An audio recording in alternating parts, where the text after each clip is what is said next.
Саламатсыздар ма, құрметті қазақ халқы? Біз сіздерден көмек сұрап осы видеоны жазып отырмыз. Біз бір отбасының 5 баласы қазір Аяла деген Ақтөбе қаласындағы балалар орталығында отырмыз. Мен кешегі салған видеомның екінші бөлімін салғым келіп отыр. Өйткені ол жақта айтылмай қалған біраз нәрсе бар. Жалпы сол видеодан кейін резонанс туып, сіздердің арқаларыңызда, сіздердің қолдауларыңызбен біраз нәрселерге қол жеткізіп, біраз керекті нәрселер қолданылып жатыр. Бірақ ол әлі де аз. Ары қарайғы видеоны мен бауырларымызды жалғастырғым келіп отыр. Біздің басымызда өтіп жатқан жағдай шынымен бір кинодағыдай. Бауырлардың бір-біріне үлесті бермеуі, ақшаға таласу, үйге таласу. Менің анамды осылай бауырлары, өзінің туған Тілеуов Жанна, Тілеуов Құндыз есімді апалары бір түннің ішінде жындыханаға жабады. Жындыханаға жапқан себептері осы: міне мамаға берілейін деп тұрған үйден маманы қалайда бас тартқызу, қалайда сол үйді өздері басып қалу, сол сатылған үйден шыққан ақшаны өздері алып алғысы келеді. Ақыр соңында бірақ дегендеріне жетеді, өкінішке орай. 13 апрель күні үйге баса көктеп осы екі апам келеді, балаларымен бірге, күйеуімен бірге. Келген кезде мамамды бірден анам кешкі ас әзірлеп, осы сағат деген 10-ның шамалары кешкі ас әзірлеп, дастарханның маңайында жүреді. Сол кезде олар кіріп келеді да, бірден келген кезде мамамды сразу андай қылып, апалары шапалақпен кәдімгідей басынан, бетінен тартып қалады қайта-қайта. Бір емес, бірнеше шапалақ кетеді сол жерде. Сосын мамам кейін қарай, әй жоқ, шай жоқ, мен неменеге ұрватсың деп кейін қарай ответ берген кезде мамама психбригада шақырады. Психбригада шақырғанда шақырған себептері пышақпен жүгіріп жатыр бізге. Балалар қараусыз қалған, есі дұрыс емес сіңіліміздің, мықты бір аптаның ішінде өзгеріп кетті деген жалған ақпарат берумен психбригадан шақырады. Сол екі апам психбригада екі адамның показаниясына бола адамды солай оп-оңай алып кете салады екен. Солай келеді, психбригада 8 ер адам келеді. Қателеспесем 8 ер адам келеді. Келгенде анама сұрақ қойып, жай ғана жүкеңіз шаршаған болды, сізге жату керек деп мамамды алып кетеді.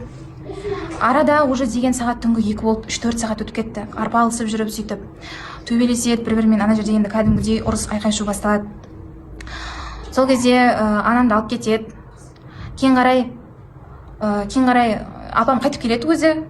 Мамам жатқызып тастаған екен, уже қайтып келеді. Соны маған айтады, мамаңды 3-4 айдан кейін шығаратын болды дейді. Действительно ауырады екен мамаң.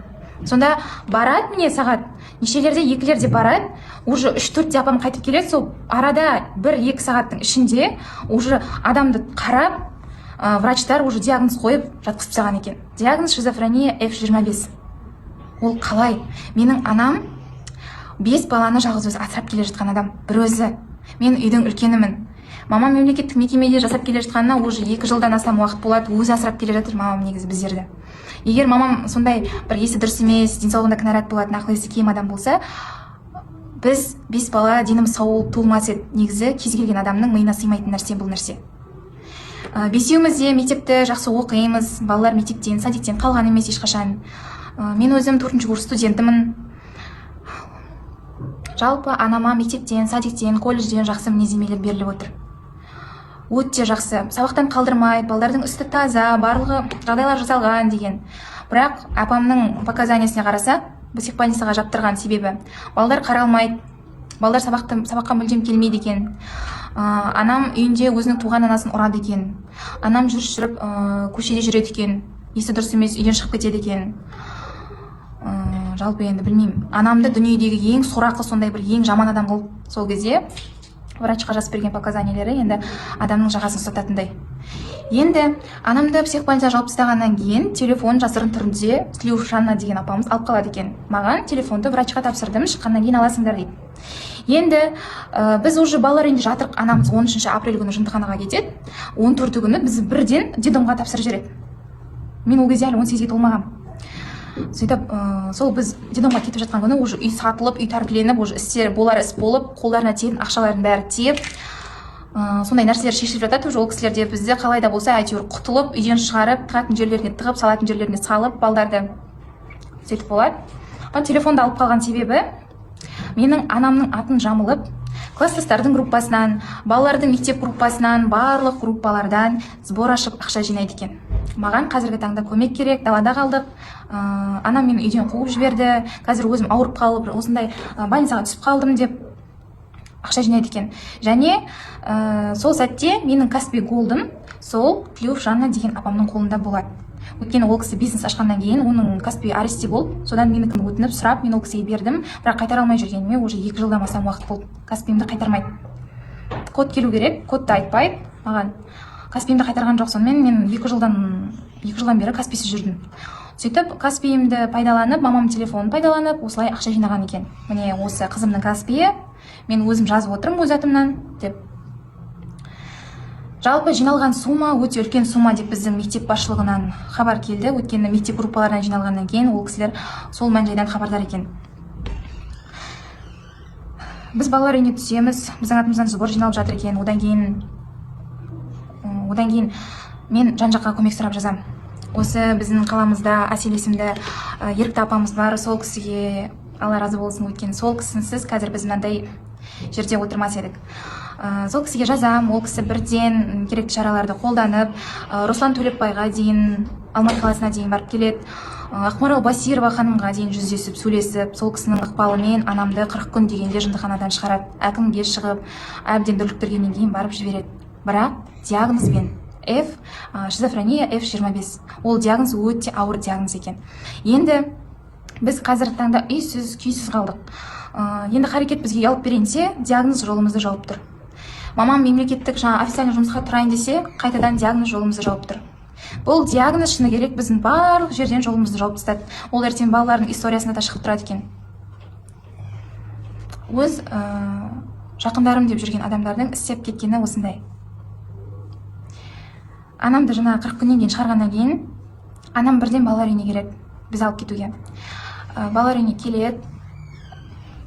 Бірақ мен ол кезде анамды мүлдем танымай қалдым. Неге десеңіздер, психбольницада 8 мәрте система күніне таблеткалар, укол берген, барлығын бірге осылай. Анамды мен мүлдем танымай қалдым. Көрген кезде тек жаңағы детдомның директорының қолынан ұстап жыладым.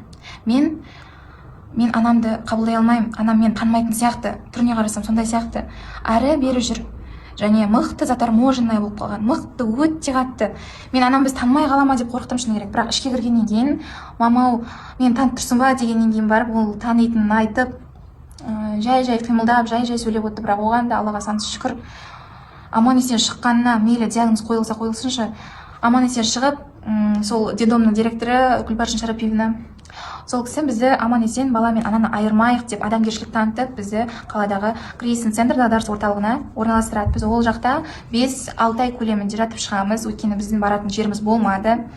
Тумаларымыз уже ана үйді сатып, Астанадан жаңа үй алып, отбасымен көшіп кеткен екен. Жаңағы барлығын істеп осындай нәрсеге әкеліп отырған апамыз Жанна есімді. Сол кісі қазір Астанада жаңа үйінде тұрып жатыр. Анамның телефонын да қайтарған жоқ. Жалпы сол кризис центрда жатамыз. Міне ол жақтан шыққанымызға көп болған жоқ. Қазіргі таңда біз жалдамалы пәтер жалдап тұрып жатырмыз. Енді анам Алматыға республиканский психдиспансерге осы қойылған диагнозды алдырту мақсатында бұл диагнозбен келіспеймін деп сол неге больницаға кетті. Ол больница 10 күн жатасың, біз бақылаймыз деп енді уәде беріп отыр, бірақ диагноз алынады, алынбайтыны белгісіз. Менің жанайқайым сол жақтағы республиканский психдиспансер әділетті шешім қабылдап, бала мен ананы ажыратпай, 5 баланы анасымен қауыштырса екен деймін. Аман есен диагнозсыз бұрынғы қалпымен сау анамызды өзімізге сау күйінде қайтарса екен деген менің жанайқайым. Мен бауырларымның артынан өзім ғана сөйлеймін. Үйдің үлкені болғаннан кейін, менен кейінгілердің барлығы кішкентай. Мектеп жасындағы балалар, ең кішкентайымыз садикте, ер баламыз. Осы жағдайлардың барлығын мен халыққа шығарып резонанс тудырмасқа болмады. Ең алдымен Ақмарал Басирова ханымға үлкен алғысымды білдіремін. Осы кісі парақшасына жүктеп, осындай халықтың қолдауына, демеуіне себепкер болып отыр. Енді қазіргі таңда осы жағдай бойынша біз сотқа да арыз бердік. Гобадинға, Ақтөбе қаласындағы. Арызды майдың 25 күні береміз. Майдың 25 күні бергеннен, міне октябрьдің уже 14-і болды. Арыз қабылданбақ түгіл әлі тіркелген жоқ. Тергеу істерімен ешкім айналысып жатқан жоқ. Не үшін? Мен ойлаймын, өйткені ол жақта бұрын істеп кетті ғой апам. Жаңа оның күйеуі де істеп кетті, майор болып, ол жақта талай жылда қызмет атқарған сол жақта. Солардың ықпалымен ба, әлде білмеймін. Әлде біздің Ақтөбенің салғырттығы осындай ма, осындай жағдайларға бей-жай көз жұмып, баланы сорлатып, бір жақта ананы сорлатып осылай қалдыра береді. Ешқандай шара біздің Ақтөбе қаласында я бір керекті шаралар қолданып, я бір балдардың жағдайы жасалсын деген шаралар ешқандай ештеңе қолданып жатқан жоқ. Міне арада апрельден бері қаратай, апрель, май, июль, июнь, август, сентябрь, октябрь 7 ай болады. 7 ай дегенде біз ештеңеге қол жеткізе алмадық, шыны керек. Ештеңеге. Тек балалар үйінен аман есен шығып, анамыз психбольницадан әйтеуір 40 күн одан ұзақ шықпай қалғанына, сол нәрселер ғана болмаса, басқа еш нәрсе істеліп жатқан жоқ. Апам сол Астанаға осы жағдайдан кейін 1,5 айдан кейін бірден көшіп кеткен Астанаға.